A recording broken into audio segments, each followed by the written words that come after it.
Hi, today I am going to explain the movie King of Jailbreaker. Spoilers alert. Watch out and like, comment, and subscribe. The movie opens up in a maximum security penitentiary in Japan, where only the most notorious criminals are kept. Two guards are inspecting the cells one by one, and after a while, they come across the isolation cell, which apparently houses the most dangerous criminal in Japan, Suzuki. He's a middle-aged man who's been imprisoned for quite some time. After the guards have left, Suzuki flashes a grin and pulls out a tooth. After some time, the guards come back to do another perimeter check, but Suzuki has already escaped. One of the guards senses someone's presence and shows his torch around the place. However, Suzuki, showcasing his parkour skills, evades the light without making any noise. He then clings onto the wall until the guards resume their checking. The guards return to the isolation cell at that moment and spot Suzuki gone. They quickly summon reinforcements and the area is soon encircled by army generals. While the alarm sounds off in the background, we see Suzuki sprinting across the prison's rooftop. When he reaches a brick wall, the rain begins and the film shifts into a flashback. A medium security jail received a new group of inmates 12 years ago. Suzuki is one of the inmates and has been there for 11 years. He is a quiet man who never speaks a word, and he has a peculiar tattoo of an inverted Mount Fuji on his chest. We learn that Suzuki has a reputation for being an expert jail escape artist. He has successfully evaded authorities on 3 separate occasions. The guards know this to be true, but they are confident that Suzuki will not be able to escape this time. Afterwards, Suzuki is taken to his cell, a tiny chamber with a vent near the ceiling. He seems intent on thinking about something while staring at the breathing machine. A guard reassures Mr. Kimura, the jail warden, that Suzuki is in good hands while they are outside. Looking through the crack in the door, though, he sees that Suzuki has already fled. In a flash, the prison initiates a massive manhunt to find the escaped inmate. Thinking the criminal is a genius, they devise a complicated strategy to go around the entire city. Surprisingly, they locate him in under 20 minutes with no effort. Suzuki appeared to be oblivious to the fact that he was rushing directly onto the tracks. At a later period, he is returned to the same cell, but this time his wrists are restrained. In the meantime, a guard who peeped in through Suzuki's door saw that the Japanese prisoner had a blanket over his head. The guard gets angry and tells Suzuki to sleep with his head out, but he ignores him. He ends being severely bruised because of it. The warden checks into Suzuki's previous incarcerations the following morning. In the end, his investigation leads him to notice a peculiar coincidence. Suzuki was always recaptured shortly after escaping from prison, always along the nearby train tracks. The warden and a security guard do a nightly sweep of the facility. They are taken aback when they enter Suzuki's cell and discover that he has removed his handcuffs. The hot-tempered guard demands to know how Suzuki pulled off such a trick, but as usual, he remains silent. Because of this, he is once again punished. Suzuki is observed fiddling with a piece of wire at some point. It is the same tool that he used to get out of his handcuffs, which he must have sneaked into his cell. If you're wondering where on earth he puts it, you already know the answer. The next scene shows the warden taking a week off to be with his loved ones. The guards relax in his absence, providing Suzuki with a window of opportunity to carry out his scheme. He retrieves the roll of wire and tries to use it as a key to open the door. Eventually, a security officer shows there to conduct an inspection. He peers through the crack and sees that Suzuki has once again covered his head while sleeping. Instead of responding, he tunes it out this time. Just then, it is shown that Suzuki is above the guard's head, keeping an eye on him. He got out of jail, and now he's just waiting for the ideal moment to get out of there. As soon as the security officer goes, he continues to the very peak. He punches a hole through the roof at a weak point and runs away. When guards learn of this, they promptly sound the alarm. The escape is discovered, and the warden chooses to return to the prison as well. The warden shows up early the next morning as authorities are making plans for the manhunt. He advises that everyone call off their preparations and instead send one team to the nearby train tracks. The authorities are shocked because they know Suzuki isn't stupid enough to hide in the same place twice. But when the warden assures them, "I'm sure of it," they believe him. The wanted criminal is unexpectedly apprehended along the tracks, just as he predicted.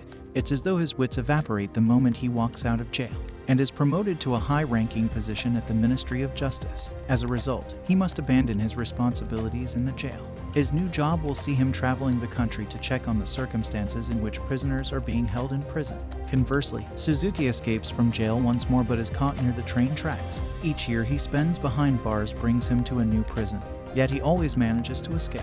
The media now refer to him as the Breakout King, and he achieves legendary status as a result. Soon, even the young ones will look up to him as a role model.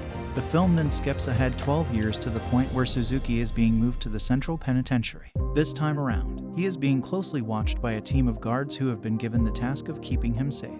His cell is more worse than the rest of the nightmare. It's made entirely of concrete and has multiple locks on the door. Here, we learn that the cell we saw at the beginning of the film is the same isolation cell. As soon as the guards leave, Suzuki looks around his cell for any clues that might lead to his freedom. Suzuki gets food delivered to his cell by a guard one day. Suzuki attempts to physically harm him as he prepares to depart by suddenly handcuffing him. So the guard blows the whistle and gets reinforcements. A group of men quickly shows up and brutally assaults Suzuki. Once his senses have returned, he will peer through the crack in the door and observe the guard's every action.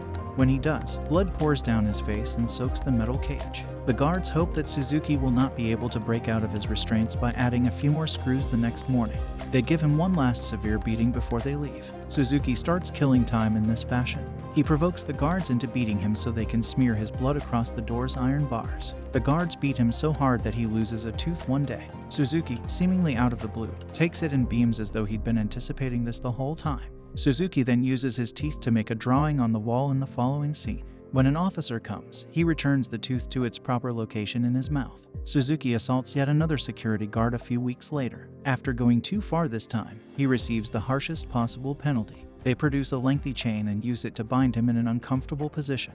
His condition has not improved over the course of several days. Suzuki's unexpected turn toward vocal expression occurs at some point. That he has the ability to communicate is finally exposed. The film then skips ahead a year, and Suzuki is still serving his sentence. Maggots are now running through his chained hands, giving him an abandoned appearance. Thankfully, the guards came into his cell that night and unchained him. Therefore, after a year of hard work, he may finally relax. Meanwhile, the former warden, Mr. Kanemura, has arrived at the penitentiary to take a look around. He enters the isolation cell and finds Suzuki looking weak and unwell, but he disregards him and continues on his way. After that, we return to the movie's opening night. It begins to thunder outside, and Suzuki immediately begins to put his plan into action.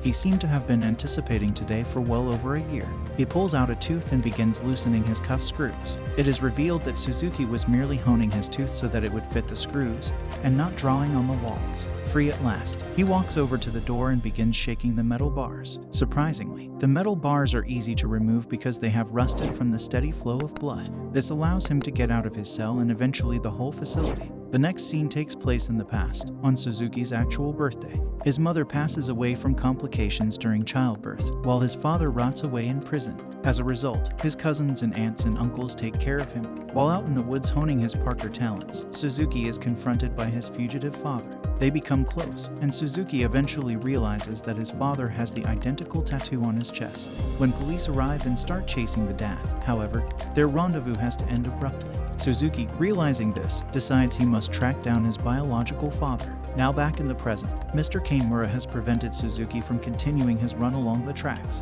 Remarkably, when the former warden orders him to stop, he stops. The guards eventually show there and whisk him away. For this reason, the chief of the criminal department instructs Mr. Kanemura to transport Suzuki to the deadliest prison on Earth, the prison island. Unlike other penal institutions, the prison island is completely unique. It is in the midst of the ocean, surrounded by very strong currents. In addition, there are sharks in the sea, making any attempt at escape futile. The prison's interior is just as scary as the outside. Inmates who try to escape are shot dead on sight by the hundreds of guards authorized to patrol the facility. Food poisoning is another method of driving inmates mad. When Suzuki arrives at the place, he is immediately locked inside his cell. The cell is just a bunch of rods put together, which constrict Suzuki around his whole body. As a result, he is not allowed to move an inch, let alone escape. Elsewhere, Mr. Kanemura enters the prison library and starts searching for information about Suzuki. After a bit of searching, he eventually gets some old files and goes through them. Back inside the prison, Suzuki is meditating inside his cell. Although escaping from the place seems impossible, he seems to have an idea in mind. After a while, he ends his meditation and opens his eyes. He then dislocates both of his shoulders and slowly gets out of the tiny confinement. A prisoner notices him in the act, but since he is too intoxicated, he doesn't say a word. Meanwhile, as Mr. Kanemura is still engrossed in his research, the alarm in the island goes off. However, instead of being worried, the prison warden becomes happy as there is virtually no way to escape the island. He is also delighted that his guards finally have got an opportunity to kill a prisoner. Mr. Kanemura tries to tell him that Suzuki is a genius, but the warden ignores him and tells that they will begin the search operation the next morning. In the morning, several guards are dispatched all across the island, and each one of them is carrying a rifle. As the warden is briefing the rest of his men, Mr. Kanemura suddenly arrives and informs them that Suzuki is in fact looking for his dad, who is also incarcerated on the island. This surprises everyone, and here, the truth is finally revealed. It turns out that everything was Suzuki's plan all along. He deliberately got himself into prison and escaped each time so that he could finally reach Prison Isle. His main mission is to find his dad and escape with him. Elsewhere, Suzuki finally meets his dad, and the duo has an emotional reunion. Unfortunately, Mr. Kanemura, the warden, and a horde of other men are also arriving at the same location. Surprisingly, when they reach there, Suzuki and the old man are already gone. Has a paraglider ready. The two then board the glider and fly away from the place. Meanwhile, Mr. Kanemura tries interrogating an old man who lived in the same room as Suzuki's dad. Just then, he notices the same tattoo on the man's chest and gets taken aback. The movie ends as Mr. Kanemura narrates that after all these years of planning, Suzuki has escaped with the wrong man. For more movie recaps like this, turn on the notification. Thanks for watching. Don't forget to like, comment, and subscribe.